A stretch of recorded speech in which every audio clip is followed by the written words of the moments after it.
Today on Fear and Greed, Federal Treasurer Jim Chalmers announces a major shake-up for the Reserve Bank, appointing new members to the interest rate setting board. AI takes hold in corporate Australia, and a major oil spill off the coast of Russia. Plus, is bauxite the new iron ore? And heatwave conditions down the east coast. Welcome to Fear and Greed, daily business news for people who make their own decisions. It is Tuesday, the 17th of December 2024. I'm Michael Thompson, and good morning, Sean Aylmer. Good morning, Michael. Sean, the main story this morning, Federal Treasurer Jim Chalmers has appointed an academic and a former bank boss to the new Reserve Bank Interest Rate Setting Committee, while two long-standing board members will move off the committee. Australian National University Professor Renee Fry-McKibben, who was an author of last year's independent review into the Reserve Bank, got a gig. She's got a very impressive resume, having been at the Crawford School of Public Policies at ANU for 20 years, as well as having had stints at the European Central Bank, the International Monetary Fund, the Bank of England, the Reserve Bank of New Zealand, and the Atlanta Fed. She's married to Warwick McKibben, who's a former Reserve Bank staffer. He also sat on the board for a while, and nowadays is probably better known as an occasional critic of the central bank. Anyway, congratulations to Renee Fry-McKibben. Another person to get the nod is former Bank of Bendigo and Adelaide boss Marnie Baker, a friend of the show. We've had her on. She spent 35 years with Bank of Bendigo, including 6 as Chief Executive Officer. What I like about Marnie's appointment, she brings real-life experience around interest rates and what it means for customers. Two existing Reserve Bank board members, Telstra Director Elena Rubin and businesswoman Carol Schwartz, will shift to a new separate governance committee that will oversee the internal operations of the central bank, but not set interest rates. I reckon you'd be a bit dirty about that, Michael, don't you reckon? Like you just shoved off the interest rate setting board, looking after governance. Off the Rockstar board, yeah, really. Yeah. That's what the interest... Like those, but you've got to admit, though, those two appointees coming on, Marnie Baker and Renee Fry-McKibben, they are very, very well credentialed for those jobs. Yeah, absolutely. Absolutely. There are 4 new faces on the governance board. So remember, the board's being split into 2. One that sets interest rates, the other that looks after governance. In that second, the governance board, we've got 4 new people. Jennifer Westacott used to be the Business Council of Australia's CEO. David Thodey, he used to run Telstra, among other things. Denny Gilbert, corporate lawyer, Gilbert and Tobin, we know that one. And board director Swati Dave. The governance board will oversee human resources, internal finances, risk management, technology, corporate strategy, and the renovation of the asbestos-riddled Martin Place building. The interest rate setting board looks at interest rates. I know which one I'd rather be on, to be perfectly honest, Michael. Yeah. Rather, like, overseeing the renovation. That's an important job. And it's an important job. But it's probably not going to get the headlines in the same way that that being on the interest rate setting board is going to, right? No, the new structure kicks off in March after the first meeting of the year in February. Does it matter, Sean? Like, does all of this matter? I don't mean to be so skeptical about everything, but does it? You are a cynic. I think Stephen Koukoulas might be on your side. I don't think he's sure that's going to matter too much. I totally disagree. I actually think it really does matter. Now, we don't know what Renee Fry-McKibben or Marnie Baker think about interest rates. In fact, we don't really know what the other non-Reserve Bank board members still on the rate committee, Stephen Kennedy from Treasury, Ian Harper, an economist, Alison Watkins, the company director, Carol Houston, same boat, Ian Ross. We don't really know what they think about rates. But under this new structure, they definitely will get much more of a say. It just won't be the Reserve Bank bureaucrats presenting a bunch of slides saying this is what we need to do on rates. Now, I'm probably being a bit mean to the board members at the moment, but there's no doubt the Reserve Bank senior staff, Michelle Bullock and her team, have the biggest vote. The new structure and the spotlight that's been on the Reserve Bank will force individuals to have a view. Marnie Baker will definitely have a view. She's run a bank for 6 years, but she's in banking for 35 years. Renee Fry-McKibben, she's the one that came up with the idea saying, hey, we need more outsiders inside the bank giving their view. So I actually think it really matters.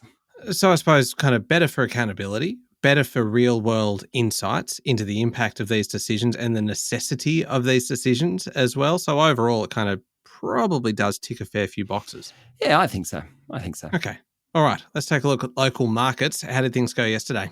The S&P ASX 200 closed down a little over 0.5% to 8,250 points. Local miners fell further after the Chinese government failed to deliver a decent stimulus package over the weekend.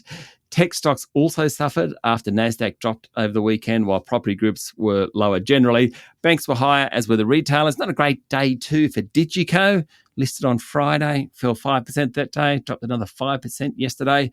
Shares in Ventia dropped after executives at the infrastructure giant were named in a case over alleged price fixing brought by the ACCC last week. The shares are down 18% in the past 5 days. Another worth a mention, corporate regulator has formally opened an investigation into online retailer Kogan after 2 of its most senior executives, including founder Ruslan Kogan, struck a profitable options deal with the board, enriching them collectively by more than $17 million. What's going on in international markets? Big week. Well, mostly it's about the Federal Reserve this week with an interest rate setting meeting. Interest rate setting meeting? I don't think that's proper English, Michael. They're going to meet and set interest rates. How about that? Yeah, so it's slightly more words, probably a little bit clunkier, but you know what, let's roll with it. The big economic news globally yesterday were figures out of China. Retail sales were worse than forecast last month. We care about that because the Chinese consumer is a very powerful driver of global economic growth, and they don't have their foot on the accelerator at the moment. There was also a drop in house prices in China, so generally the world's second largest nation is looking just a bit ordinary. That certainly hasn't helped iron ore prices, which are lower, hence the big miners, that contributed to the big miners falling yesterday. The positive news, maybe, I don't know if it's positive or not. Maybe it's positive. Bitcoin hit a new record high yesterday of above 106,000 US dollars a unit. Other cryptos benefited. The Aussie dollar is trading just under 64 US cents. Now, Sean, I'm a little bit wary of this next story. You want to talk about bauxite. Oh, and yes. the reason I'm wary of it is because you and I have been chatting about this off air, and you've taken to calling bauxite sexy. It is. Absolutely. Do you know what it is, even? Well, funny story, Sean. Bauxite has been introduced to a whole new generation because it is referenced in the TV show Bluey. Is that right? Just randomly on one episode. Bauxite is mentioned several times. There's really no explanation as to what it is or why it's important or anything, but suddenly all of these preschoolers around the country and around the world, in fact, are hearing the word bauxite. It might be the first mineral they actually hear in life. That's very cool. It's a raw material for producing aluminium. So it's a very important sort of natural product. Just occurs because of weathering. It's kind of a white to grey to reddish orange-brown crust. You see sort of on rocks and that sometimes. Sometimes you break off a rock and there's like an orange tinge. Yeah, and you would crack it off and go, oh, that's some nice bauxite. That's where the creepiness starts to come into this, whereas Sean starts thinking bauxite is sexy. Please go on. Did you know, though, Michael, Australia is the world's largest bauxite producer? I did not know that. Now we're getting interested. The benchmark price, known as Guinea grade bauxite, that's because Guinea in Africa is also one of the largest producers. Guinea grade bauxite, it's hit $112 US a ton. Well, why should we get excited about that? Because it's at a record high and it's like double what it was not long ago. It's also more expensive than iron ore. Suddenly, bauxite is sexy. More so than iron ore, and Australia is the biggest biggest producer of bauxite. The main reason, there's a supply crunch in Africa, and Guinea is being crunched in that, and there's a big jump in demand from China. Why is that? Well, I'm so pleased you asked me, Michael. Do you just want me to step out of the studio for a minute? Please, say nothing. It feels like you were just on a roll here, a bauxite roll. It's exciting. It's exciting. Your element. There's a bit of an aluminium versus steel thing going on at the moment. There's a weird Sean bauxite thing going on at the moment, but please go on. Steel obviously is really important in kind of big construction. That's what that's about, iron ore being a raw material for that. Aluminium is used in smaller products like solar panels, electric vehicles, batteries. Now, part of the reason for the price jump is that people think aluminium will do a lot better than steel, or the demand for aluminium will be greater than the demand for steel over the next year, at least as it pertains to China, which of course has the biggest demand for both iron ore and bauxite. So what we're getting is this steel v aluminium thing. Aluminium seems to be winning, at least in the eyes of investors. Hence, bauxite is beating iron ore. Look, I'm blowing this up out of all proportion. Don't get me wrong. I understand that. But isn't this exciting? And really exciting if you're a Rio Tinto investor, because it is the country's biggest exporter of bauxite. It may not be the world's biggest exporter, but it's very close to it. You done? Yes. Get on with the show. Sorry. Call it off now. No, this is great. Look, if anyone ever encounters a bauxite trivia question at a Wednesday night pub trivia, you are set. You've got Sean Aylmer to thank for that. Thank you, Sean, for taking us through that. Quick mention of the interview that we have coming up after the show. We've still got plenty to go, so don't go anywhere yet. But coming up after the show, Dr. David Stamler, who is the Chief Executive of Alterity Pharmaceuticals. Fascinating company. They have a drug or an oral treatment which they hope will be able to treat multiple system atrophy. Now, it's part of the Parkinson family. They're at stage 2 trial point. They're getting results out next month in January. We talked to them about the whole process they've been through, why they are working on that drug, where they're up to.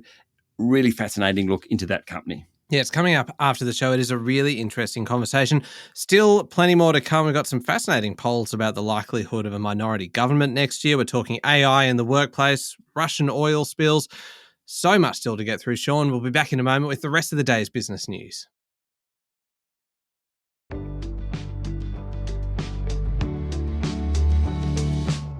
Sean, the majority of voters believe Australia will have a minority government after the next election, which is due, of course, by the middle of May next year. That's not far away. No, the latest Financial Review Freshwater Strategy poll shows the coalition ahead on a two-party preferred basis, 51-49. The primary vote is unchanged, ALP 30%, Coalition 40%, Greens 14%. It suggests a minority government with Anthony Albanese in charge, although they actually asked respondents who they thought would run a minority government, and they said Peter Dutton. Currently, betting markets have Peter Dutton in front. The survey says that in a bunch of areas, Peter Dutton leads Anthony Albanese. So we're talking about things like understanding the problems facing Australians, can get things done, has a clear vision for Australia, strong leader, shares my values. In fact, Anthony Albanese was only in front in 2. One was would be easy to speak to, and the second was is in touch with ordinary people. I mentioned AI earlier in the show, Sean. Law firm Minter Ellison says at least 80% of its lawyers and partners will have to use artificial intelligence tools in their daily work by March next year. So 3 months' time? Minters will provide 3 AI tools and give training for them. Firm leaders will have to hit AI metrics as part of their performance hurdles. Partners and staff report that using Copilot has saved them on average about 2 to 5 hours per week of work, according to a report in the Fin Review. Now, not all tasks can be done using AI. There are certainly prescribed functions, but that whole sector, professional services sector, is embracing AI relatively quickly. Other companies who have reportedly jumped into AI and are seen at leading the pack on that, Commonwealth Bank's one, BHP is another, Pro Medicus, the imaging group, Sonic Healthcare. There is no doubt AI is filtering through the economy very, very quickly. Yeah, indeed. Now, Treasurer Jim Chalmers, Sean, it must be said, has been very, very busy. Apart from announcing new members for the RBA board, he's also downgraded the value of mining exports by $100 billion for this financial year. That will hit the bottom line of MyEFO, which is due for release tomorrow. Do you remember what MyEFO stands for, Michael? I do remember this. Mid-year economic fiscal outlook. Yeah, beautiful. We'll get all the details on MyEFO tomorrow, but yesterday he said he wasn't pessimistic about the mining sector, but the downgrade was the reality of weaker demand out of China. MyEFO will also include a downgrade in company taxes by about $8.5 billion. It should actually include lower than expected outgoings in terms of unemployment benefits, given the labour market's so strong. Market economists expect a budget deficit this financial year of between $25 and $30 billion. I'm still sweating from you putting me on the spot, just instant sweat. Sean, in Victoria, Treasurer Tim Pallas is leaving politics after nearly 20 years in Spring Street. I'm no expert in state politics, but to last 20 years in Victorian politics is a pretty good effort. Palace said the state's economy is in a strong position, notwithstanding recent data and plenty of criticism suggesting the opposite. The longest-serving standalone state treasurer Victoria has had said it's been an honour and privilege to serve the people of Werribee, his electorate.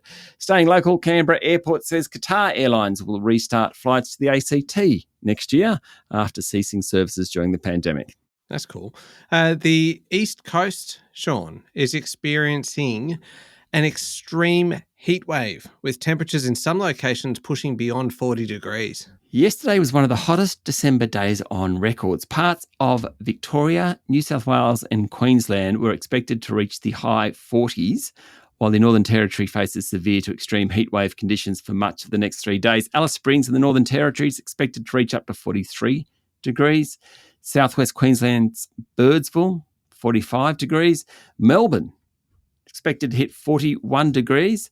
That'll be its hottest day since January, hottest December day since 2019. Some locations in Western New South Wales could approach December records, temperatures of 46, 47 degrees. Wilcannia in the northwest is expected to hit 47 degrees.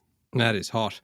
In international news, Sean, a Russian tanker has broken apart during a heavy storm in the Black Sea over the weekend, spilling some of its 4,300-tonne cargo of fuel oil in what could potentially be one of the region's largest environmental disasters in several years. The carrier came apart about 8 kilometres from the shore and its prow sank during bad weather in the Kerch Strait, which separates the east coast of the Russian-annexed Crimean Peninsula from mainland Russia. At least one of its crew members was killed, according to emergency services. Another carrier with a similar cargo ran aground after sustaining damage shortly afterwards, according to a report in the Financial Times. Russian President Vladimir Putin ordered a working group to rescue the ship's crews and deal with the consequences of the spill. Officials told Russian newswire Interfax that they were investigating a possible error by the crew and storm damage as the reasons for the breaching. The tankers were built in the early 1980s. They're actually designed to be used on rivers. They're only supposed to venture into coastal waters during calm weather, and it wasn't calm weather. And finally, Sean, several hundred people and possibly even thousands may have been killed when the most powerful cyclone in nearly a century hit the French Indian Ocean archipelago of Mayotte. A senior local French official said there will certainly be hundreds of people killed, maybe thousands. Cyclone Chido hit Mayotte yesterday with winds of more than 200 kilometres an hour, damaging housing, government buildings and a hospital. Strongest storm in more than 90 years hit the islands, which are situated 300 kilometres northwest of Madagascar. Aerial footage shared by the French police show the wreckage of hundreds of makeshift houses strewn across the hills of one of Mayotte's islands, according to Reuters.